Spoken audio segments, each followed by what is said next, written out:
Hari Om Tat Sat. Bienvenidos a todos a esta nueva clase teórica de los días sábados de yoga. Y en el día de hoy voy a desarrollar un poco más en profundidad lo que estuve hablando el día jueves. El día jueves hicimos una práctica llamada Shalanghar Bandha. Shalanghar Bandha es una práctica avanzada. Y en este punto es el punto que más me interesa aclarar para entender el contexto en el cual estoy dando esta práctica. Cuando nosotros hablamos en el yoga de un nivel avanzado, estamos hablando de una práctica que nos conduce a la profundidad. Existen varios niveles en cuanto a la práctica de yoga como un término general. La primera es la práctica. La práctica en sí misma es algo que uno hace una vez por semana, 2 o 3 veces por semana, con el objetivo de lograr algo. Por ejemplo, uno va con cierta expectativa a la clase o a la práctica, esperando solucionar algún problema, ya sea físico, ya sea mental, ya sea energético, poder sentirse mejor. Y eso es una expectativa que nosotros generamos en la práctica. Esto es práctica de yoga. Yo practico para lograr un objetivo que deseo alcanzar. Y no está mal. En general, es lo que uno hace cuando se acerca al yoga. Cuando uno se acerca al yoga, lo hace desde la práctica. Voy a una clase, elijo una línea, un profesor, con ciertas expectativas para poder sentirme mejor, alcanzar bienestar, etc.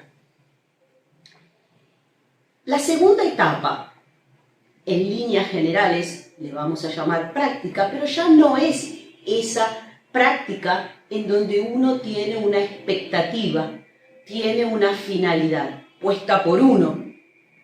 Sadhana es la perfección de la práctica, pero la perfección no es solamente algo que alcanza uno a nivel físico.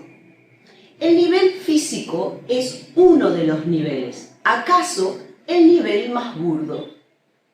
El nivel físico en el yoga se llama Annamaya Kosha, que es el cuerpo hecho de materia. Ese cuerpo hecho de materia es el cuerpo que nosotros conocemos. En general, uno tiene ciertas expectativas respecto de Annamaya Kosha. Anna es comida, es la materia que uno ingiere para poder construir el cuerpo.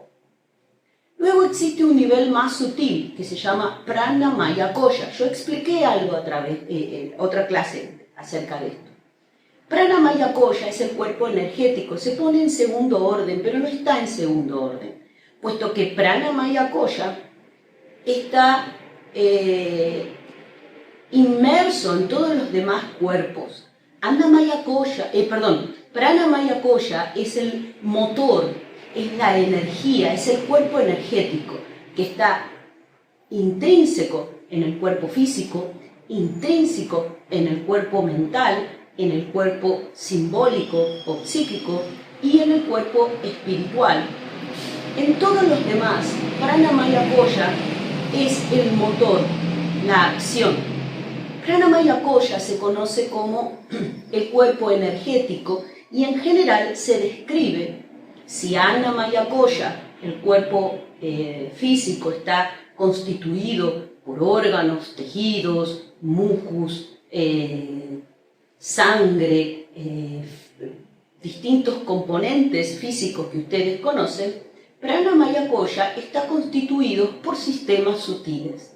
Esos sistemas sutiles se les llama nadis y también están involucrados los chakras. Pero los chakras no es solamente algo energético, también es algo psíquico y es algo espiritual. Y esto hay que saber entenderlo para poder captar la esencia de lo que es la sadhana.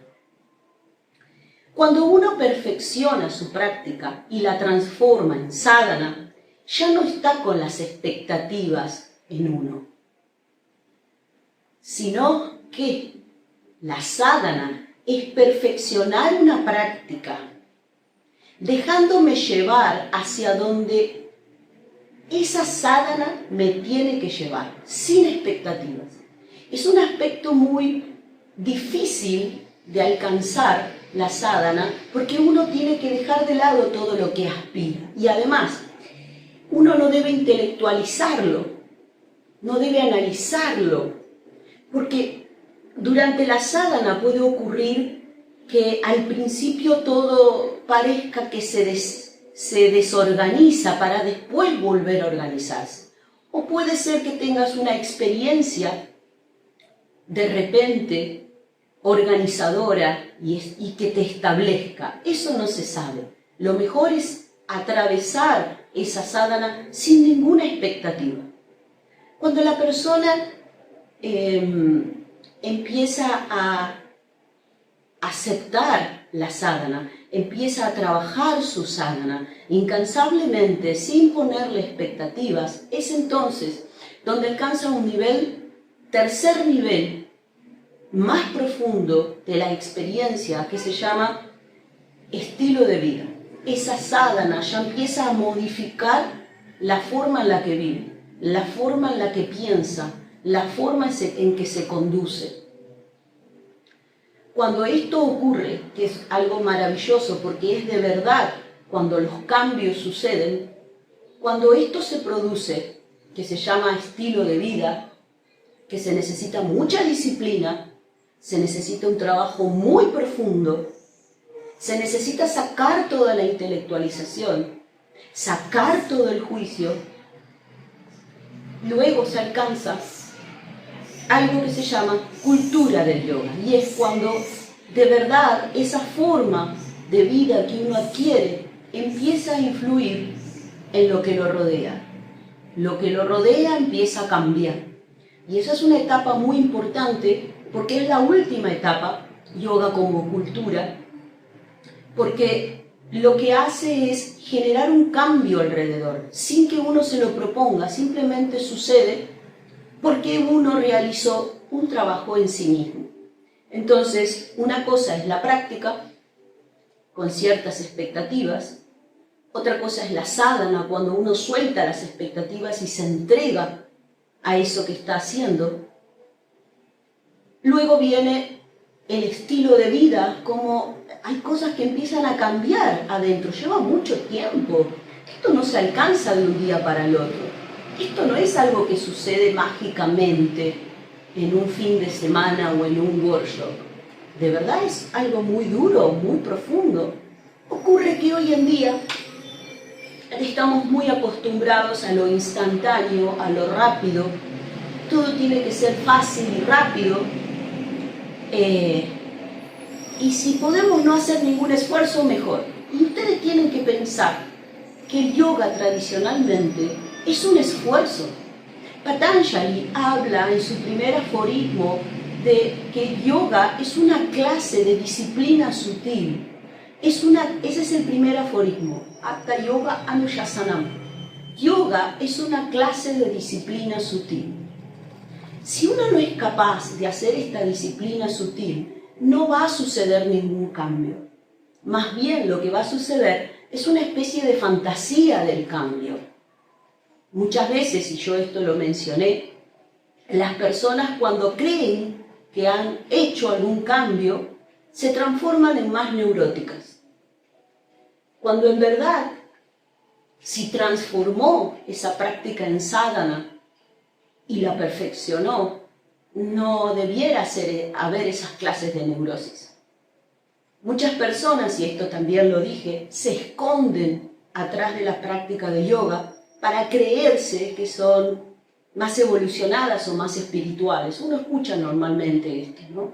Como que la espiritualidad es algo que flota en el aire, te transforma en un ser alado. La espiritualidad es poder mejorar como ser humano, así de simple, no importa el contexto. No existe la pregunta, ¿puedo ser espiritual en este contexto social? No existe esa pregunta. Está equivocada. Por supuesto, debe uno aspirar a la espiritualidad. Recuerden, el sábado pasado hablé algo de la espiritualidad y la confusión con la religión. Hay mucho mito, hay mucha fantasía respecto de la espiritualidad. Incluso hay un make-up, hay un maquillaje de espiritual que es bastante peligroso.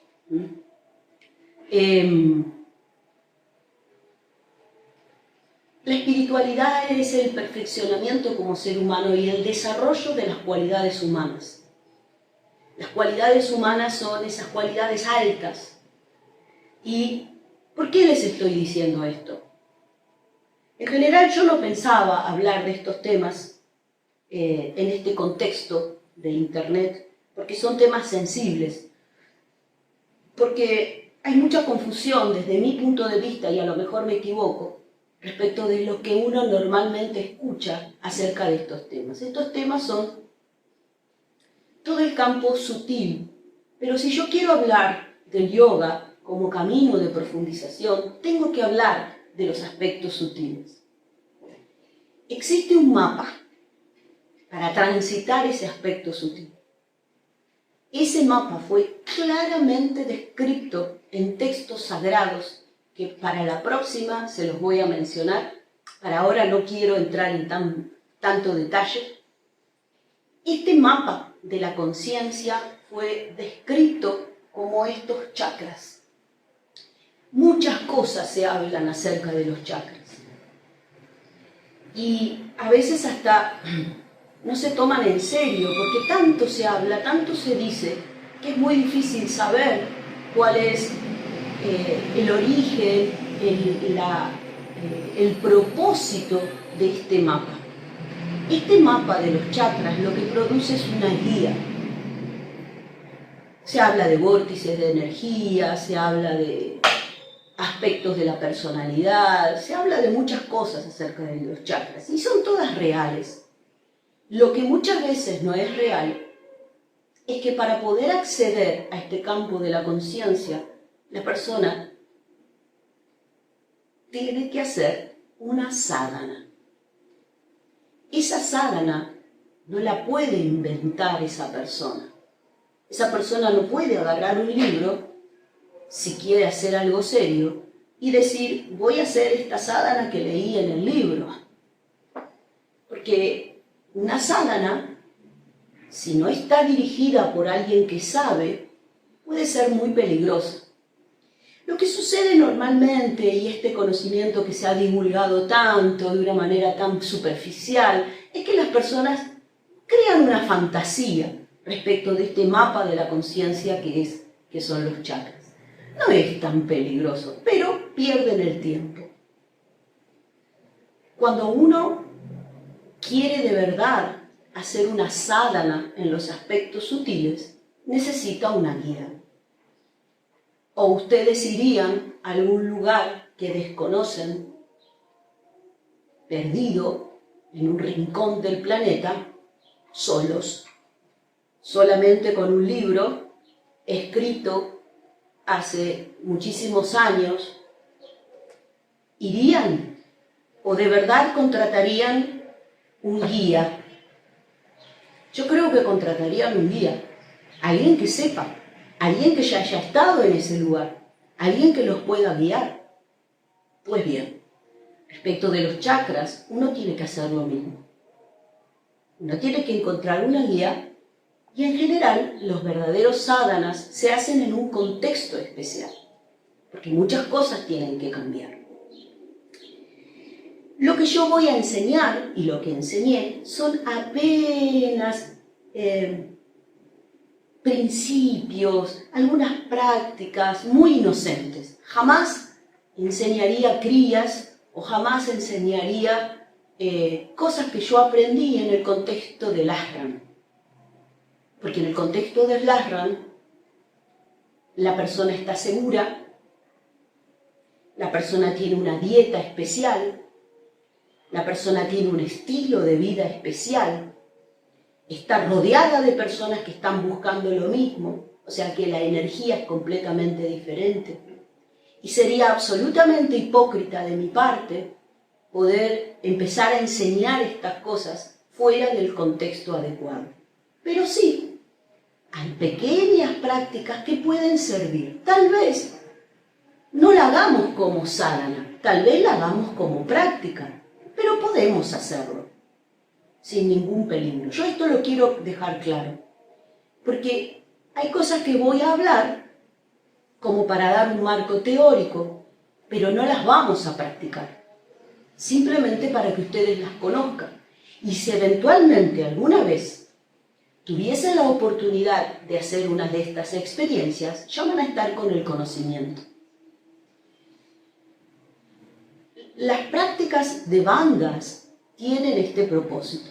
Las que nosotros vamos a hacer van a ser inocentes, son prácticas, no son sadhanas. Si yo hiciera sadhana con los bandhas, como tuve la suerte de experimentarlas, yo las experimenté en un contexto de ashram especial, sería descolocado que yo lo hiciera ni en una clase con personas presentes y muchísimo menos vía internet. Pero sí como conocimiento y como cultura en general, poder entender estos conceptos. Entonces, las prácticas de bandha son una clase de mudra. Mudra es un gesto que se hace no solamente con el cuerpo, sino que es un gesto que se hace también con la mente y con la energía. Mudra viene de la raíz sánscrita mud, que mudita. También quiere decir forma de barro. Pero vamos a dejar eso para más adelante. Quiero ir al objetivo y al propósito de los bandhas. Los bandhas son una clase de mudras que específicamente actúan sobre determinados nudos que se encuentran en distintos lugares del cuerpo. Yo me voy a referir a términos básicos. Los bandhas son muchísimo más profundos que eso, pero en términos generales, hay 3 áreas del cuerpo que en general acumulan tensiones. Una de esas áreas es el cuello y la cabeza. Muchas veces esas preocupaciones, ese rumiar de los pensamientos generan muchas tensiones. Uno las siente en el cuello, los dolores de cabeza, las tensiones, las preocupaciones que no dejan dormir. Y se habla de un diafragma que está ubicado en la base del cerebro, que sería que se bloquea. Luego existe un área en la zona del abdomen relacionado con el diafragma anatómico. Ese bandha está relacionado con las tensiones que acumulamos en la zona abdominal. A veces uno se acuesta y ustedes habrán visto que muchas veces se dan prácticas de relajación en donde uno respira en forma abdominal. De hecho, eso es para disolver esas tensiones que se acumulan en la zona abdominal. Y por último, el suelo de la pelvis, el diafragma del suelo de la pelvis. Muy difícil descubrir esas tensiones. Esas tensiones muchas veces arrancan de la zona lumbar, baja y afectan la zona de las caderas y suelo de la pelvis. Estos granthis, estos nudos, tienen 3 nombres: Brahma, Vishnu y Rudra. Los bandhas están diseñados para poder disolver esos 3 nudos, esos 3 granthis. Si yo hablara más en profundidad de estos 3 granthis, tendría que referirme a los chakras. Pero eso lo vamos a ir hablando de a poco, más adelante. Entonces, las prácticas de los bandhas, bandha, están diseñados para poder desbloquear esa área. El primero que enseñé es Jalandhar Bandha. Jalandhar Bandha, como lo vieron el jueves, uno tiene que colocar las manos en las rodillas, voy a correr el armonio, que siempre me sirve para apoyar mis libros. Uno coloca las manos en las rodillas, se inclina hacia adelante y baja la cabeza. Esta es la forma física. Luego los bandhas son asociados a un aspecto muy importante que son los pranayamas. Y, por ejemplo, Jalandhar Bandha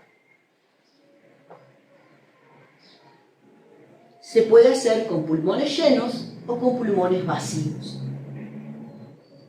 Entonces, primero se practica la figura física y luego se incorpora la respiración. Muchas veces, y ya hace más de un año que estamos con estas clases, yo me rehusé, digamos, me resistí a hablar de estos temas, pero ya hace más de un año que estoy hablando de determinadas teorías y determinados conocimientos del yoga. Entonces, bueno, voy a empezar a tocar estos temas, el tema de los chakras. Los chakras son mapas de conciencia. Tienen una injerencia en el cuerpo físico, en Annamaya Kosha, relacionado con los plexos, con los núcleos de nervios. Tienen una injerencia en el aspecto energético, relacionada con la unión de Ida y Pingala. Cada uno de los chakras es donde esos dos conductos energéticos se cruzan sobre el canal central, Sushumna, la columna. Entonces tienen un aspecto energético. También tienen un aspecto psíquico. Un aspecto mental, perdón, me olvidé del aspecto mental, Mano Maya Kosha. Mano Maya Kosha, yo estuve hablando de Annamaya Kosha, el cuerpo físico, Pranamaya Kosha, con todos los nadis y los chakras, donde circula la energía física y la energía mental. Y luego viene Mano Maya Kosha, que es el cuerpo mental. El cuerpo mental está formado por, desde el punto de vista del yoga, yo estoy describiendo lo que describen los textos. La ciencia habla de otra cosa, nuestro conocimiento científico es diferente. Habla de 4 componentes de la mente, que yo ya he mencionado. Manas, la mente más inmediata, la que se relaciona con los sentidos, la que toma decisiones inmediatas, voy por acá, hago esto, hago lo otro. Buddhi, que es el razonamiento, el metapensamiento, el saber qué estoy pensando, qué estoy decidiendo. Chitta, que es la memoria, donde se acumulan todos los recuerdos. Y, por último, Ahankar, que es la noción de yo como individuo. Yo soy esto, mi forma. Estos 4 componentes interactúan todo el tiempo, solo que Manas es mucho más rápido, Buddhi es un poco más lento, Chitta es un poco más lento y Ahankar es el más lento de todos en su funcionamiento. Manas y Buddhi utiliza mayormente en un 75% la razón y el pensamiento, y Chitta y Ahankar utilizan en mayor parte Bhav, los sentimientos y las emociones. Vichara sería ese razonamiento, no es discernimiento, el razonamiento, discernimiento más en Buddhi, y Bhav es las emociones y los sentimientos que fundamentalmente están en Chitta y en Ahankar. De manera que, ¿cuál es el componente más importante de la mente? Razonamiento, las emociones y los sentimientos. Y luego viene Vijnana Maya Kosha. Hay textos que describen la experiencia de Vijnana Maya Kosha. Pero en verdad, yo no puedo hablar mucho de eso, porque nunca lo experimenté, nunca fui consciente de eso. simplemente puedo llegar a dar una somera descripción. Vijnana Maya Kosha es todo el cuerpo simbólico. Tiene mucho que ver con las memorias, pero no solamente con las memorias mías, sino las memorias transgeneracionales. Ciertas conductas que no son aprendidas, digamos, son heredadas o son aprendidas, pero en verdad vienen de otros, de toda esta sociedad, vienen de mi familia, vienen de un lugar que excede mi aporte personal. Y por último, Ananda Maya Kosha, y de verdad creo que no puedo decir nada acerca de Ananda Maya Kosha. Ananda Maya Kosha es el cuerpo de la bienaventuranza, el cuerpo en donde hay solamente vibración. Ananda Maya Kosha, Ananda es, como ustedes saben, lo habrán escuchado, quiere decir bienaventuranza, quiere decir un lugar, un estado en donde uno encuentra Sat Chit Ananda, ser, conciencia y bienaventuranza. Es indescriptible, no lo puedo describir, porque yo todavía estoy en estos cuerpos burdos. Nunca tuve una experiencia, o si la tuve no me la acuerdo. Y si la tuve y me la acuerdo, ¿de qué sirve que les diga lo que sucede? ¿De qué sirve? Porque no es algo que se pueda explicar con palabras. Sería como para mostrarme lo profunda que soy y mostrarme lo espiritual que soy, al describir algo que nunca tuve experiencia. Pero, según los textos y según el yoga, ese estado del ser existe. Y es un estado en donde uno encuentra paz, Shanti.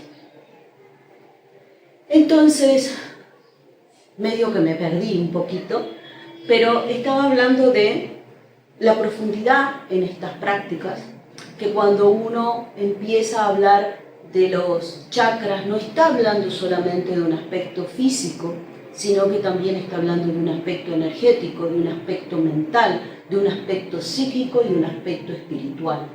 Los chakras son un mapa de la conciencia que conduce desde lo físico a lo sutil, desde lo burdo a lo sutil. En el yoga existen muchas formas y Kundalini Yoga es una de las formas, pero no es la única.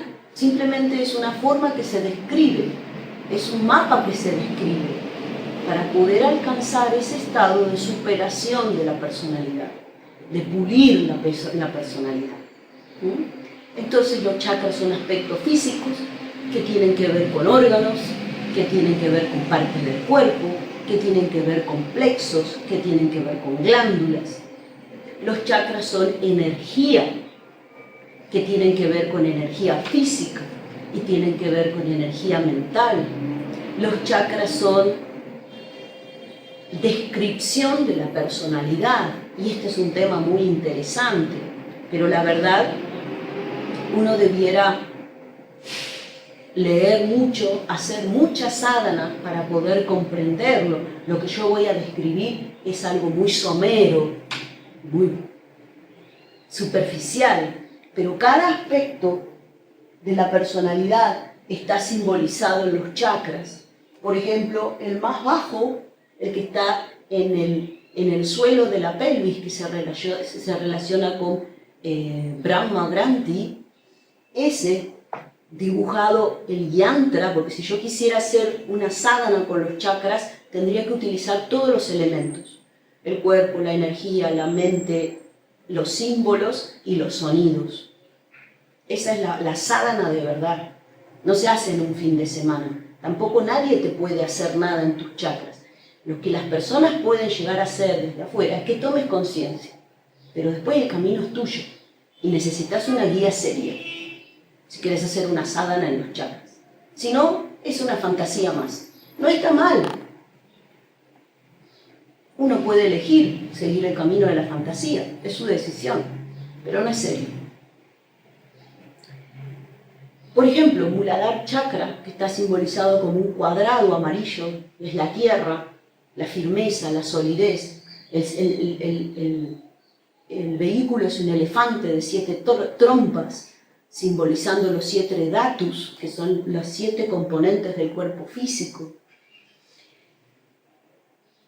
Energéticamente es el chakra que más energía acumula. Es la energía primordial, la energía de la tierra, de la materia, de la existencia, simbolizada, descrita como Kundalini.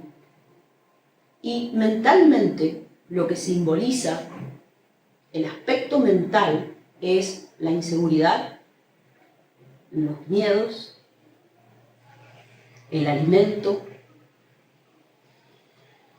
el querer acumular. Esos son aspectos mentales. Por ejemplo, el que sigue, que yo ya he estado hablando con Chandra Namaskar, Swadhisthana Chakra, es el chakra relacionado con uno mismo, uno mismo, el lugar de uno mismo. Esas son todas las memorias. Está relacionado con el inconsciente, todo aquello que está acumulado en la memoria, que trasciende mi experiencia personal. Swadhisthana Chakra están todos los arquetipos. Manipur, un poquito más arriba, simbolizado con el sol, un triángulo hacia abajo. Ese es el centro del ego, del yo, del poder, de la dominación o el permitir que me dominen. En el aspecto mental, en el aspecto psíquico, por ejemplo, se utilizan símbolos para trabajar estos chakras. Una vez estuve en el ashram de Rikya haciendo un curso específicamente todo el día, durante 10 días, trabajando todas estas sanas. No puedo dar lo mismo en este contexto, ni tampoco lo haría en ningún contexto, salvo en el contexto del ashram y guiado por un swami.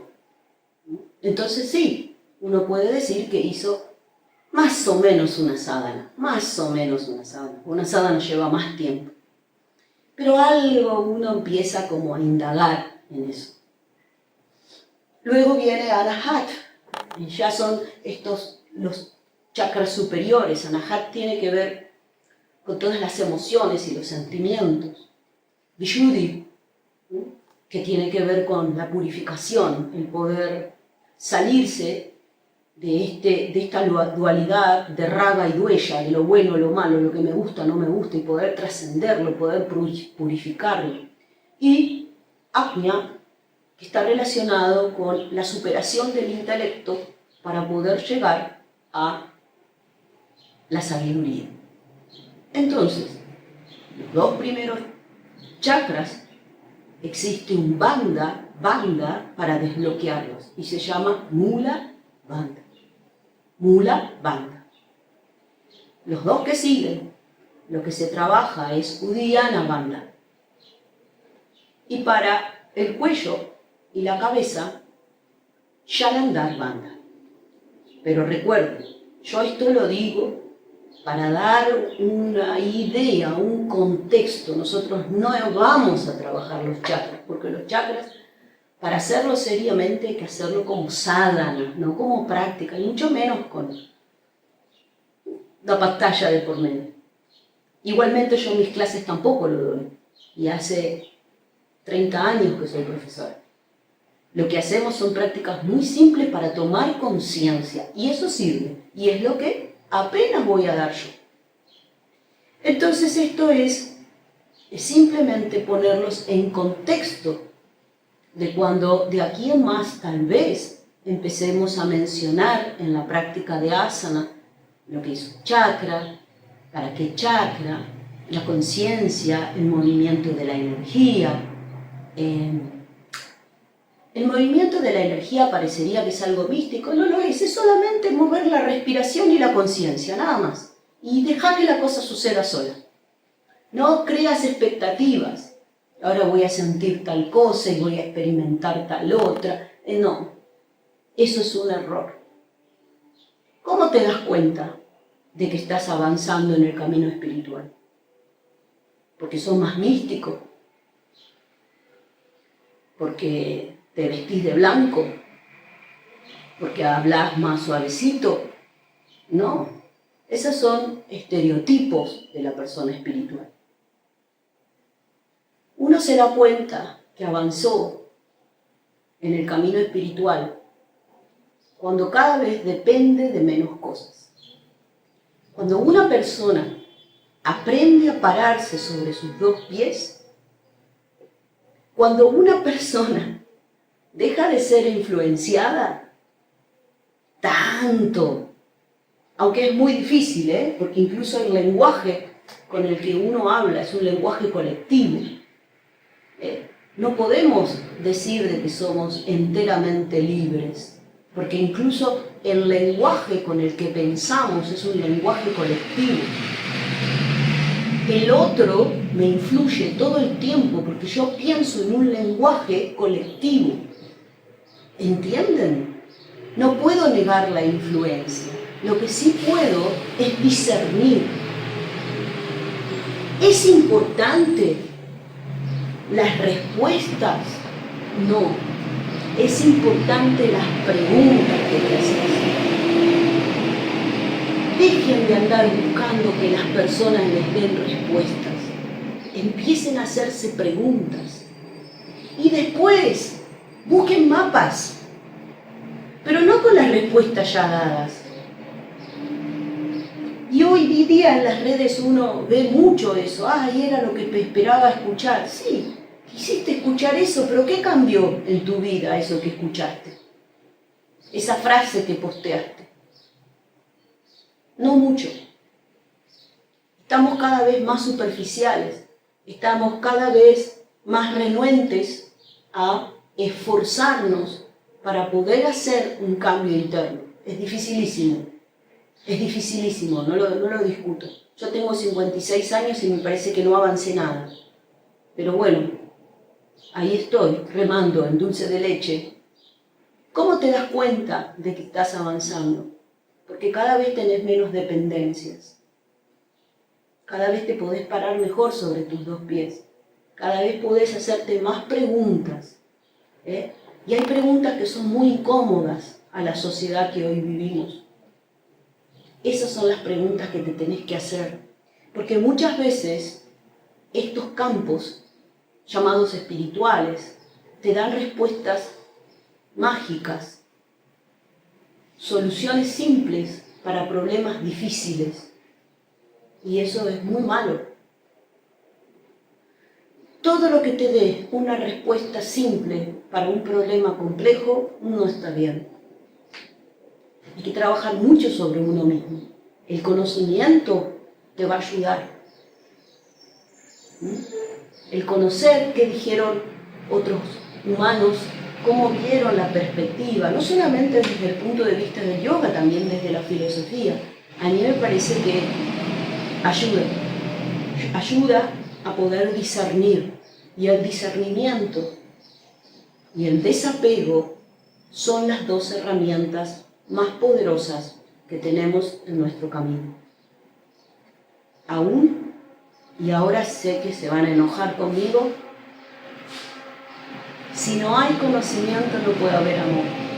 El conocimiento es la herramienta más poderosa. Cuando hay conocimiento, el amor prospera.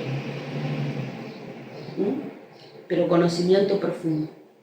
A mí me falta mucho, muchísimo. Pero reconozco lo que me falta. Y no busco respuestas fáciles para problemas complejos.